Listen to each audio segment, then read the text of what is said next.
A partir de este momento, por Radio Universidad de Chile, les invitamos a escuchar la entrevista de Camila Vallejo.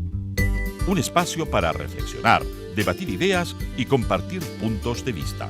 La diputada Camila Vallejo entrevista a distintos protagonistas de la vida nacional e internacional, quienes construyen nuestro presente y sueñan nuestro futuro. ¿Cómo les va, amigos y amigas que por tercera vez nos escuchan desde sus casas, compartiendo con la familia, desde el trabajo, o aquellos que simplemente en estos momentos están paseando y recorriendo la ciudad? Gracias por acompañarnos en Radio Universidad de Chile hoy sábado, y también nuestra repetición, que debido a la transmisión del partido de fútbol se emitirá este domingo a las 6 de la tarde.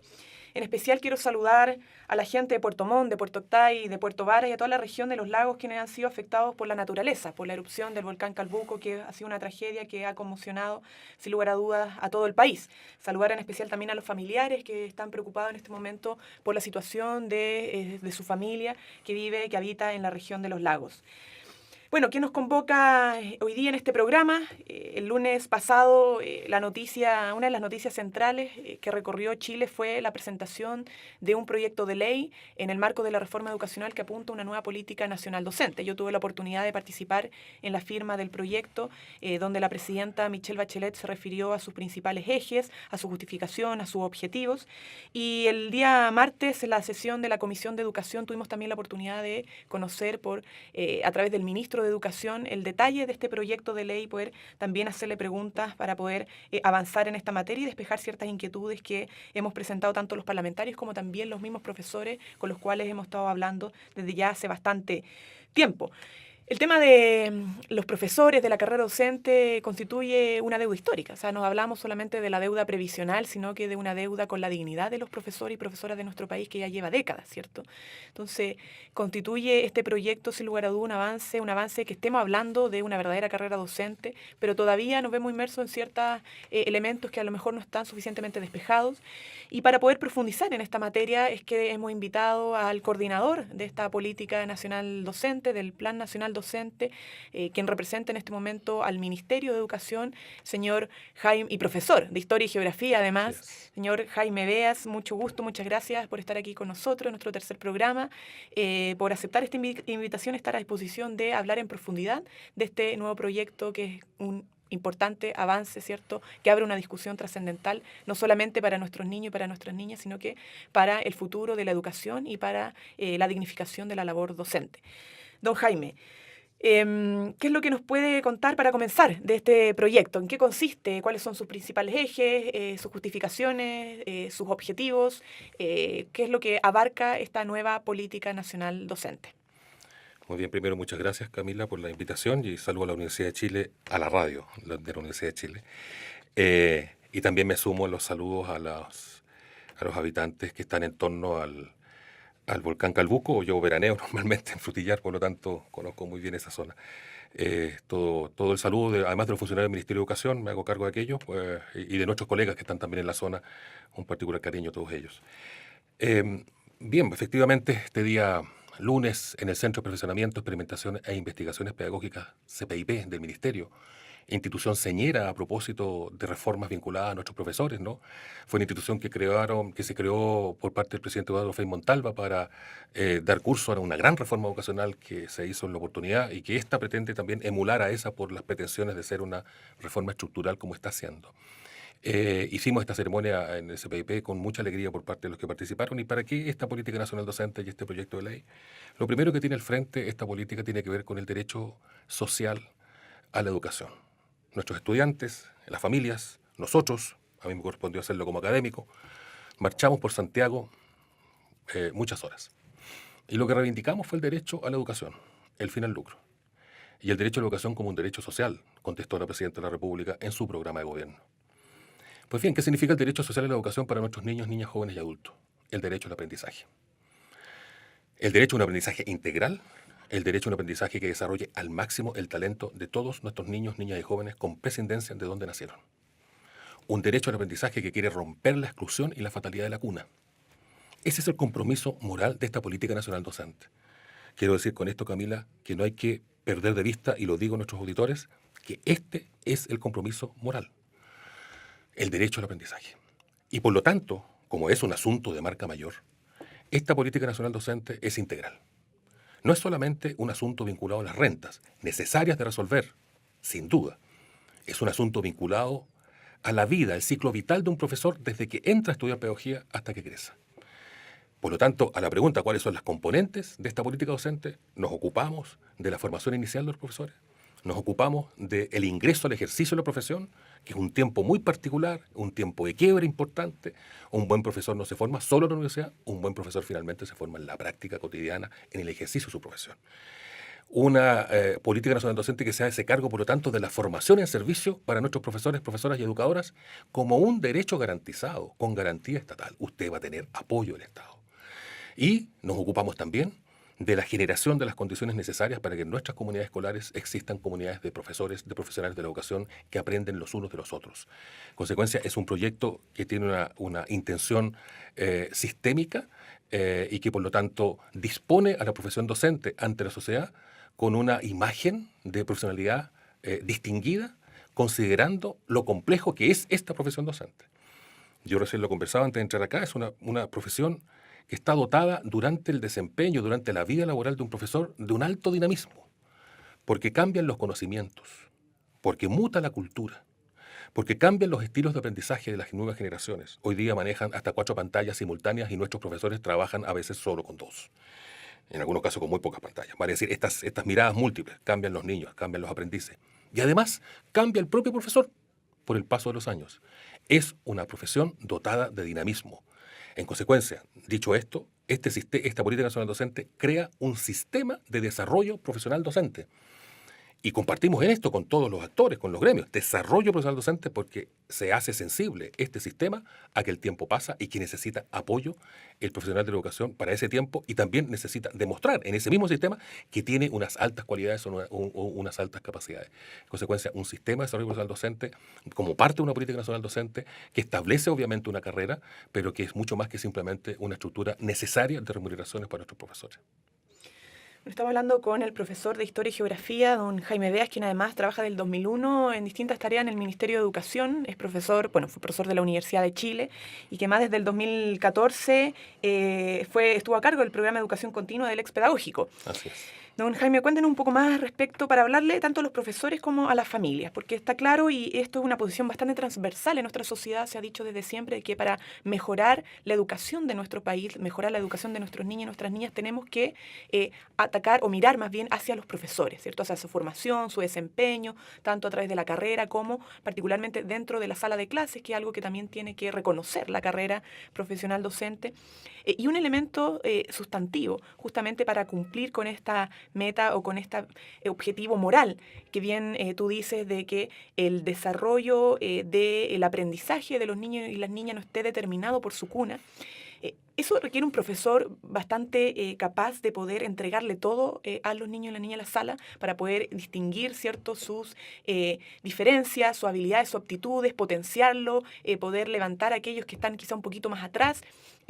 Y para eso necesitamos profesores que además de conocer la sala de clases tengan el tiempo para prepararse, para colaborar con los otros profesores en sus falencias, ¿cierto? Para poder identificar las dificultades que tienen sus colegas y poder mejorar dentro de un colectivo, ¿cierto? Con los desafíos que plantea la sala de clases y los niños que la componen. Aquí quiero apuntar es que cómo se hace cargo esta política nacional docente de las horas no lectivas, que es una demanda bastante sentida por los profesores y las profesoras. Hoy día tenemos un 75-25, ¿cierto? 75% de horas lectivas y 25% de horas no lectivas, y este proyecto lo cambia de 75 a 65 y 35. Entonces hay obviamente un aumento de horas no lectivas, pero algunos, como el magisterio, dicen que mejor 60-40 o incluso han llegado a decir 50 y 50, como lo hace hoy día la Municipalidad de Recoleta en los colegios municipales. Se ha avanzado considerablemente en las horas no lectivas. ¿Cómo se hace cargo este proyecto de eso? ¿Por qué 65-45 y no 60-40? Efectivamente, las condiciones del desempeño a este sistema de desarrollo profesional docente le ocupan y se va a ocupar. Uno, nos vamos a ocupar con mejores remuneraciones para nuestros profesores, pero también nos vamos a ocupar del tema de las horas lectivas, no lectivas, porque efectivamente nuestros docentes hoy día tienen la mayor carga de hora lectiva comparada con los países de la OCDE. Y lo que vamos a hacer es dar 2 pasos durante el gobierno de la presidenta Bachelet, que es un primer paso que vamos a dar en el año 2017, que significa que la hora lectiva va a pasar, o el porcentaje de hora lectiva va a pasar de 75 a 70% de tiempo lectivo, y va a pasar de 25, que es hoy día, a 30 no lectivo. Pasando el año subsiguiente, vamos a pasar a la relación 65-35. Entonces, Don Jaime, eso es con el inicio de la carrera. ¿Cuándo comienza el proceso de certificación para la carrera, de encasillamiento de los actuales profesores? Para aclarar un poco el proceso, ¿cierto? Sí. Y entender por qué la disminución de horas lectivas y el aumento de horas no lectivas parten en el 2016. Justamente porque la primera señal, tenemos que alinear las cosas. La certificación de la carrera y la carrera, sí que sale el proyecto de ley aprobado este año, y así esperamos que sea, parte el 2016 con el encasillamiento inmediato de todos los profesores del sector público, ¿no? ¿Y por qué es posible hacerlo? Porque tenemos resultados de evaluaciones previas de ellos, dado que la evaluación docente está plenamente vigente, y eso nos permite a nosotros utilizar eso y no volver a que el docente tenga que hacer otro proceso de certificación o evaluación, sino que usando lo que él ya tiene vigente, nosotros lo vamos a encasillar el 16, y por lo tanto de ahí en adelante comienzan a correr las nuevas reglas en términos de las condiciones laborales. Dicho esto, hay un tema que el proyecto de ley se ocupa, que es de discernir y señalar qué se entiende por actividades dentro del tiempo no lectivo. Este es otro tema que tenemos que resolver. Nosotros, nuestro proyecto de ley propone algunos asuntos que fundamentalmente están vinculados a la planificación, la evaluación, la reflexión, la atención de alumnos, ¿no? Eventualmente, como dicen nuestros profes, corrección de pruebas, etcétera. De manera tal de que vamos a señalar qué actividades esperamos se cumplan dentro de este tiempo no lectivo, para no llenarlas de otras actividades que son a veces administrativas, etcétera, sino que más bien cumplan la finalidad de evitar y contener que nuestros profesores se lleven los materiales para la casa, las pruebas para la casa, cosa que ocurre y no es un cuento, es algo que ocurre y tenemos que afrontarlo Que no de ocupen la la mejor hora, manera. por ejemplo, de recreo o de almuerzo tampoco. Así es, que no ocupen hoy día la hora como muchas veces se hace, digamos. O sea, tenemos en esto, Camila, que nosotros desmontar varias cosas. O sea, cuando decimos esto, una política que es estructural, que va a avanzar en varias partes a la vez, es que queremos desmontar ciertas cosas que francamente eran prácticas no deseables, ¿no? Como, por ejemplo, este tema, digamos, ¿no? De la disputa por el tiempo del profesor en unas condiciones de escuelas compitiendo las unas con las otras.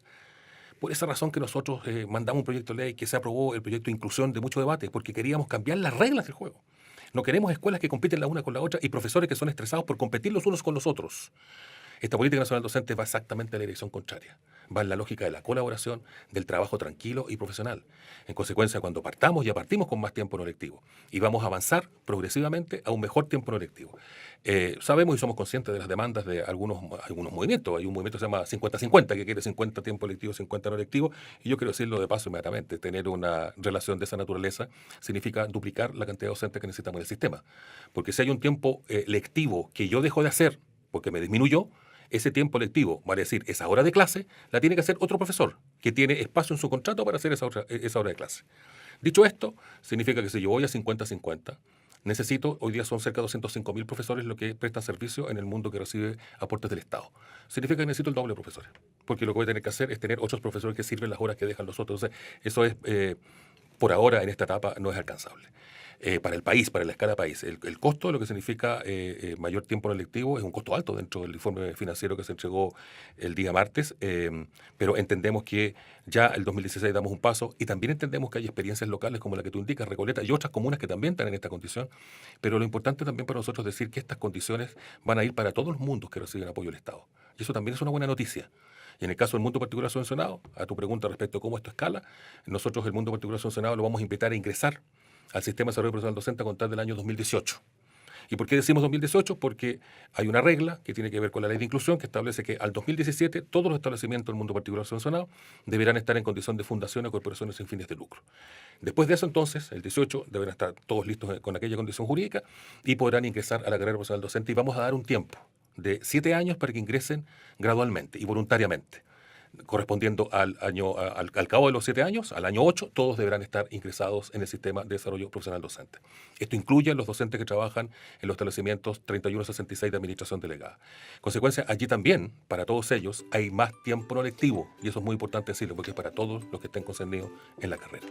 Bien, estamos aquí con el profesor de Historia y Geografía, coordinador del Plan Nacional Docente del Ministerio de Educación, don Jaime Beas, conversando sobre este nuevo proyecto que ha ingresado a la Cámara de Diputados, a la Comisión de Educación, que más me toca presidir, ¿cierto? Y queremos seguir conversando en detalle de lo que significa este proyecto, cuáles son sus avances, cuáles son los elementos que resuelve, que no resuelve quizás, porque creemos que es importante que los auditores, sean profesores, profesoras o no, sean apoderados, conozcan cómo va a impactar esto positivamente en el desarrollo de los procesos de enseñanza y aprendizaje de sus hijos y de sus hijas.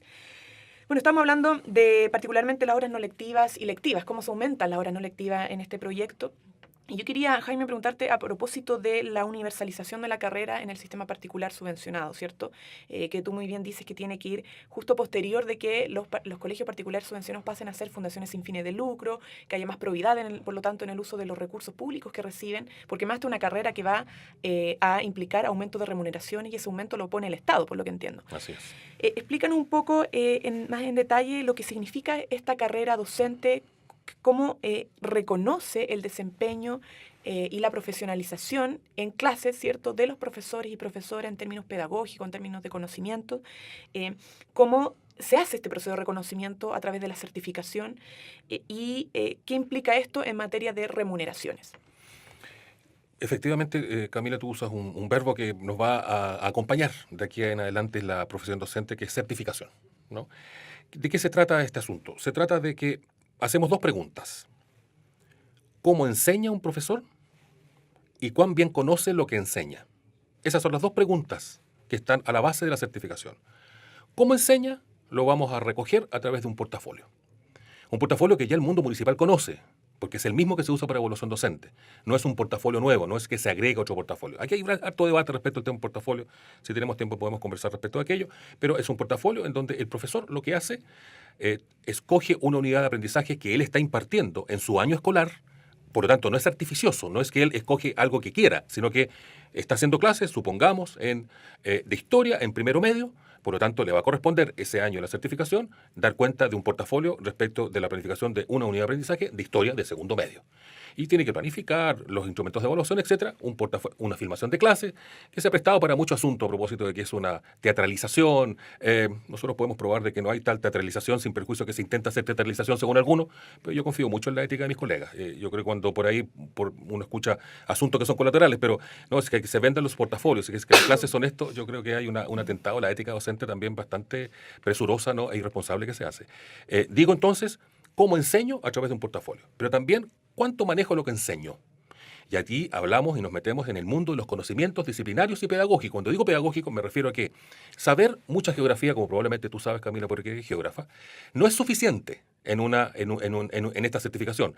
Tú puedes saber mucho, pero quiero saber cómo lo enseñas, portafolio. Pero por otro lado, eso que yo sé y que debo saber bien, porque si no, no voy a hacer buenas clases, entonces eso lo recojo en una prueba escrita de 45 ítems que se responden en 2 horas, 3 horas, que es el tiempo de la administración de la prueba hacia el final del año de la certificación. Y dependiendo de cómo me vaya en ambos instrumentos, entonces una combinación de los resultados de ambos, yo quedo encasillado o certificado en un determinado tramo de desarrollo profesional. Como me vayan las certificaciones, yo voy a ir avanzando en estos tramos. ¿Cuántos tramos son? Y es muy buena tu pregunta, como diría alguien, ¿no? Se trata de que hay 3 tramos obligatorios para los docentes, solo 3 tramos obligatorios. Hay 2 más adicionales que son superiores, que son voluntarios. Entonces, voy a hacer el ejercicio. Pensemos en un docente que está ingresando. Tiene 2 años de apresto, acompañado por un monitor, por un mentor. Un segundo año de trabajo. Al segundo año presenta su certificación, postula la certificación para ingresar al tramo inicial.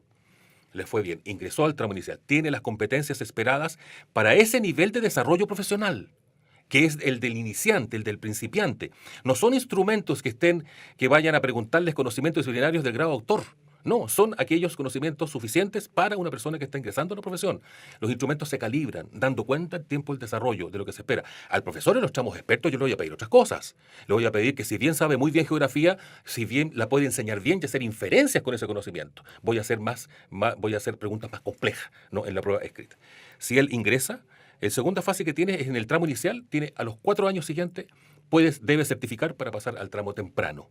A los 4 años siguientes, él certifica para pasar al tramo avanzado. este tramo avanzado es el tramo deseado, es el tramo esperado. De allí en adelante, el profesor se puede quedar en ese tramo el tiempo que quiera. ¿Por qué razón?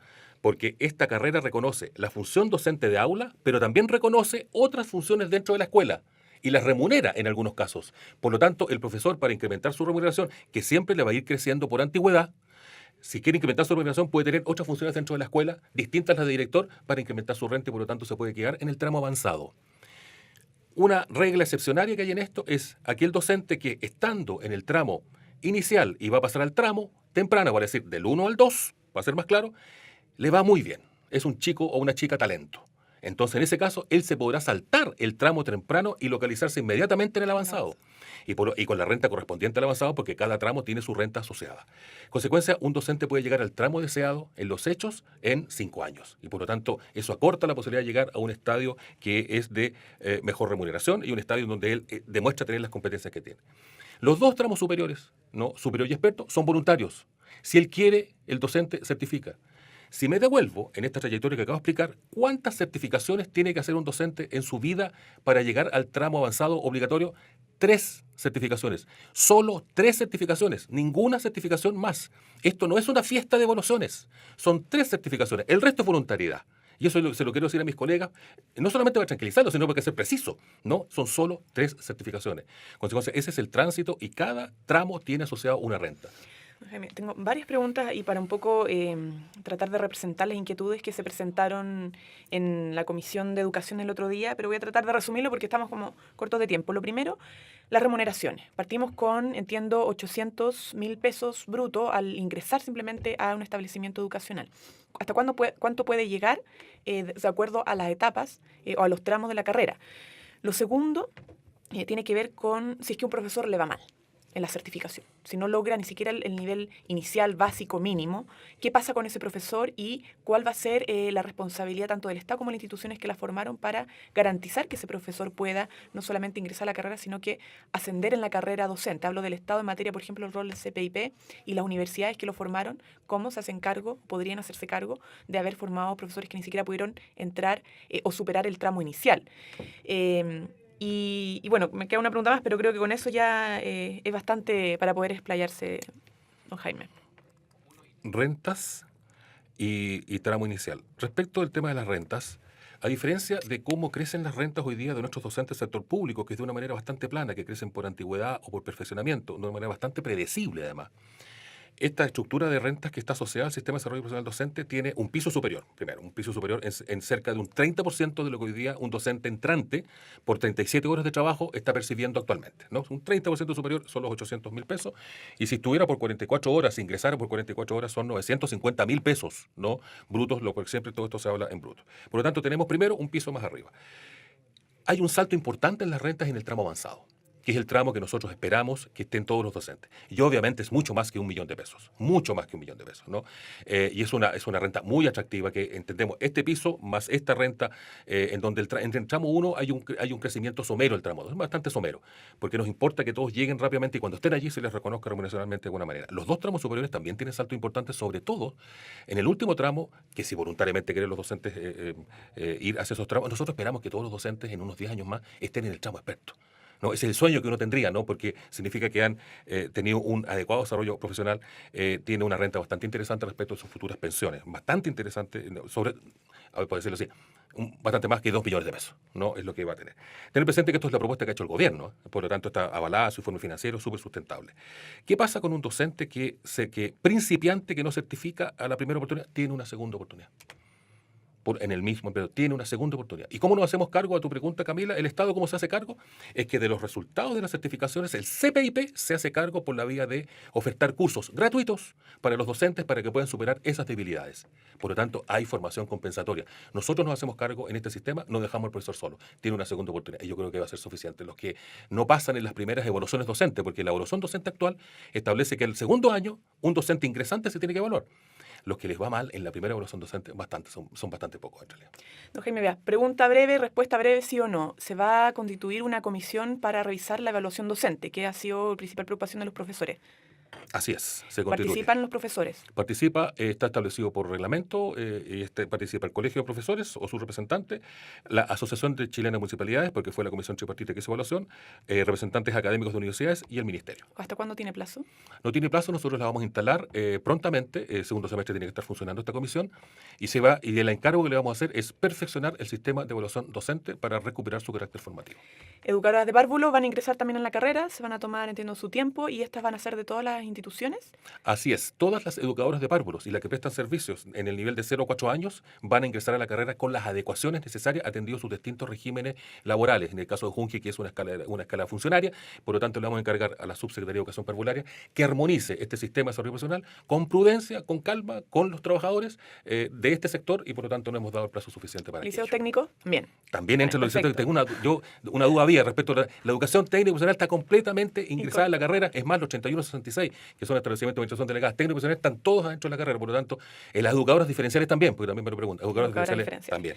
Muy bien, don Jaime Beas, queremos agradecerle nuevamente su presencia, su aporte para poder despejar dudas. Nos quedaron algunas en el tintero respecto a los particulares subvencionados y el régimen del Código del Trabajo, pero ya tendremos otra oportunidad para seguir profundizando en la materia, porque sin lugar a dudas tendremos ya más de un mes al menos, ¿cierto?, de discusión sobre este proyecto de ley que es muy importante para en el presente de nuestros profesores y profesoras, pero también para el futuro de la educación de nuestro país, de nuestros niños y nuestras niñas. Muchas gracias nuevamente por acompañarnos y sigan con nosotros el próximo fin de semana, que seguiremos discutiendo sobre temas de contingencia, educación y elementos de nuestra política nacional relevante para el país. Muchas gracias nuevamente.